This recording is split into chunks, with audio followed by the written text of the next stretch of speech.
Ricardo siempre fue el que abría la cortina de metal antes de que amaneciera. Mientras la mayoría de los vecinos en su pueblo apenas se desperezaban, él ya tenía listos los tornillos, los sacos de cemento, los clavos por puño. Llevaba años atendiendo una ferretería cerca de la Sierra de Oaxaca, la tienda familiar donde cada día, antes de ser Ricardo Mejía Hernández, el atleta que el mundo vería correr por las cumbres era simplemente Ricardo, el ferretero del barrio. Lo que nadie podía imaginar entonces era cómo ese hombre capaz de repartir metros de alambre, inventariar tuercas, se iba a convertir en el rey absoluto de las carreras por las montañas más altas del mundo. Sentir la montaña, correr bajo los pies, eso es lo que en secreto buscaba cuando miraba los cerros a lo lejos mientras despachaba a los clientes una otra vez. Lo había intentado todo para abrirse camino en las carreras de montaña. Ensillaba sus propios tenis con suelas gastadas y tomaba las trochas donde otros ni siquiera pasaban en burro. Sabía que la fuerza de esas piernas y esa respiración forjada en altura podían llegar lejos.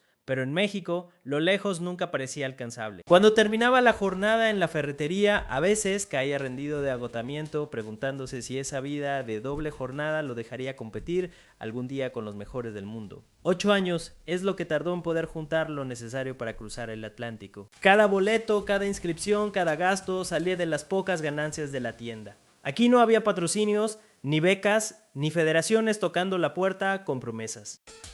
Era la realidad, la que uno enfrenta desde el mostrador de un negocio chico en un pueblo donde el deporte no se ve como un destino, sino como un pasatiempo para el domingo. Durante ese tiempo, Ricardo no solo luchaba contra la falta de dinero. También cargaba una sombra que él mismo ha contado, el riesgo real de perderse en caminos oscuros, tal vez en las drogas, tal vez en la desilusión, hasta que eligió uno distinto, el del esfuerzo diario, el del cansancio limpio y la montaña como meta. Mientras tanto, Ricardo seguía entrenando solo. No tenía un equipo detrás, ni entrenador profesional, ni una planificación científica. Se guiaba por el instinto, por la costumbre de subir y bajar cerros para despejar la mente después del trabajo. Puede parecer poco, pero es lo que lo sostuvo durante todos esos años en lo que para muchos sería un punto muerto en la carrera. Vivía dividido, una vida como comerciante, otra como atleta en formación. Esa doble jornada era cansancio, pero también el único camino posible. Desde lejos, la montaña se veía lejana, pero nunca imposible. En 1990, una puerta se abrió donde no parecía haber nada.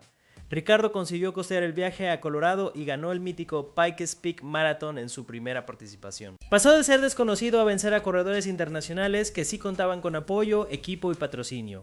Parecía que el futuro internacional era posible, pero la realidad pesaba fuerte. Tras ese triunfo, volvió a México, a su ferretería, a la misma rutina. La falta de recursos lo mantuvo alejado del circuito europeo durante 8 años en los que no pudo capitalizar ese logro. La distancia entre ese podio y las cumbres del skyrunning europeo era enorme, pero cada mañana Ricardo abría la tienda, atendía a los clientes y cada tarde volvía al monte. Esperaba el día en que el mundo pudiera verlo correr. En agosto de 1998, Ricardo por fin logró su primer viaje a Europa para una carrera, Sierra Esinal, en Suiza. No era una invitación oficial ni tenía garantizado el regreso. Arriesgó lo ahorrado y llegó solo, sin séquito, sin entrenador, con el mismo espíritu autodidacta de siempre. La ruta era reconocida como una de las más exigentes de Europa. Ricardo no solo terminó, ganó la carrera, lo hizo enfrentando a los favoritos locales, sorprendiendo a organizadores y aficionados. Ese triunfo fue el primer salto grande fuera de Latinoamérica, una señal de que mientras vendía polines y focos entre semana, era capaz de desafiar a los mejores del mundo en las alturas. A partir de entonces, Ricardo dividió su calendario en dos. Por un lado, la tienda en México, donde cada día era igual al anterior, los clientes buscando piezas pequeñas, consultas sobre materiales. Por otro, la ruta internacional, donde encadenó triunfos en Sierra Esinal y en el maratón de Pikes Peak, que lo consolidaron como referente de las carreras de montaña. Sin apoyo institucional, él mismo tenía que coordinar vuelos, inscripciones, permisos y lo más duro, elegir a qué carreras podía ir, porque el presupuesto apenas alcanzaba para 1 o 2 competencias internacionales por temporada. El resto del año volvía a los horarios de siempre, madrugar, trabajar, entrenar después, dormir poco, empezar de nuevo. Esa doble vida, la del negocio y la del atleta, nunca se terminó de resolver. Cada vez que regresaba de Europa con un trofeo, el lunes siguiente lo encontraba otra vez en la ferretería entre tornillos y facturas. Nunca hubo un momento donde pudiera dedicarse 100% al deporte, pero a través de los años esa realidad dejó de ser limitante y se convirtió en identidad. Era el hombre que vendía piezas metálicas, corría en la montaña, regresaba, enseñaba lo que había aprendido y repetía el proceso. Para eso fundó el Club Corre Mejía. La idea era sencilla, una comunidad donde la experiencia de competir sin recursos, de entrenar entre trabajo y familia, podía servir de ejemplo para otros. También impulsó el Trail de la Mixteca Oaxaqueña, un evento que premia a los ganadores con la oportunidad de correr en Sierra Sinal, la misma ruta donde él ganó por primera vez en Europa. Así, Ricardo convertía sus propios obstáculos en nuevas rutas para los que venían detrás. En el mundo del skyrunning, las cosas estaban cambiando. Ya no bastaba con ser bueno, había que sostener el nivel año tras año, contra rivales más jóvenes, contra el cansancio acumulado, contra el desgaste físico de una vida sin descanso real. Ricardo acumuló 5 victorias en el maratón de Pikes Peak y 5 en Sierra Sinal. Pero el reto real era Europa, con sus calendarios saturados, sus circuitos técnicos y su clima impredecible. Aún así, nunca dejó de intentarlo. El momento clave llegó en el año 2006. Ricardo tenía 43 años. Para muchos, esa es la edad donde los atletas empiezan a ver pasar el relevo. Para él fue el contrario. Había aprendido a adaptar el entrenamiento a su rutina, a recuperar el cuerpo con el poco tiempo libre, a tomar cada carrera como si fuera la última oportunidad.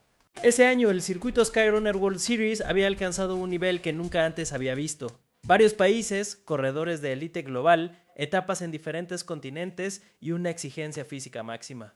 Ricardo apostó todo, inscribió su nombre en 5 de las carreras más duras del circuito. Era el único representante mexicano sin patrocinadores de fondo. Compitió en Suiza, Italia, España. En cada competencia parecía improbable que pudiera ganarles a los expertos europeos, pero Ricardo fue sumando victorias. 1, 2, 3, 4 primeros lugares. Su sistema autodidacta es construido en las horas libres de la ferretería, resultado del cansancio y la disciplina combinados con el hambre de tener algo propio funcionaba. 4 de 5 pruebas ganadas y con ellas 400 puntos que lo catapultaron al número 1 de la clasificación mundial. Durante ese recorrido cada decisión tenía impacto directo, gastar lo poco ahorrado en vuelos y estadías a contrarreloj, mantener el negocio funcionando a distancia, organizar maletas entre herramientas y medallas. El cansancio era una presencia constante, pero también el recordatorio de que la montaña te da tanto como te exige, nunca hubo festejo largo. Ganaba en los Alpes y unas semanas después tenía que estar de vuelta vendiendo material de construcción, respondiendo cuentas, invitando a jóvenes de su club a salir a entrenar. El día que coronó la Skyrunner World Series, el circuito más exigente de carreras por montaña,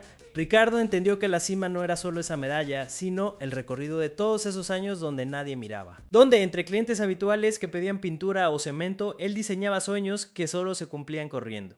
Ese instante fue el pago de una apuesta constante, resistir sin esperar aplausos inmediatos, confiando en que el tiempo termina poniendo a cada quien en su lugar. Después de ese título mundial, Ricardo siguió encontrando formas de dejar huella. No solo sumó victorias en las carreras más emblemáticas, sino que multiplicó su trabajo para formar nuevos corredores en Oaxaca y el Estado de México. Su club ya no era solo para quienes querían competir, servía también para quienes necesitaban una alternativa a caminos peligrosos. Ahí Ricardo hablaba con la experiencia propia del riesgo real de dejarse arrastrar por la falta de oportunidades. Encontró en el deporte el remedio para su propia historia. El siguiente paso fue entregarlo a otros.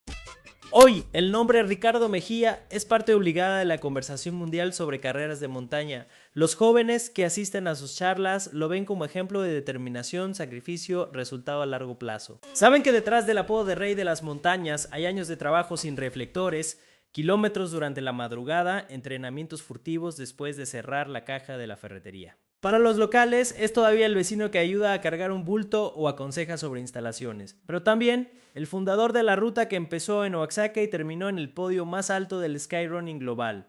La mayor lección no está en la cantidad de victorias ni en la cifra exacta de trofeos. Está en la capacidad de transformar limitaciones en camino, de no dejar que la rutina decida hasta dónde puedes llegar. Ricardo probó que el cansancio de jornada doble puede ser el entrenamiento perfecto para resistir en la montaña y que incluso sin ayuda el éxito puede llegar si una pasión se sostiene durante años. Para quienes miran desde fuera, no existe un mapa claro para llegar de una ferretería en Oaxaca al trono de las carreras más respetadas del mundo.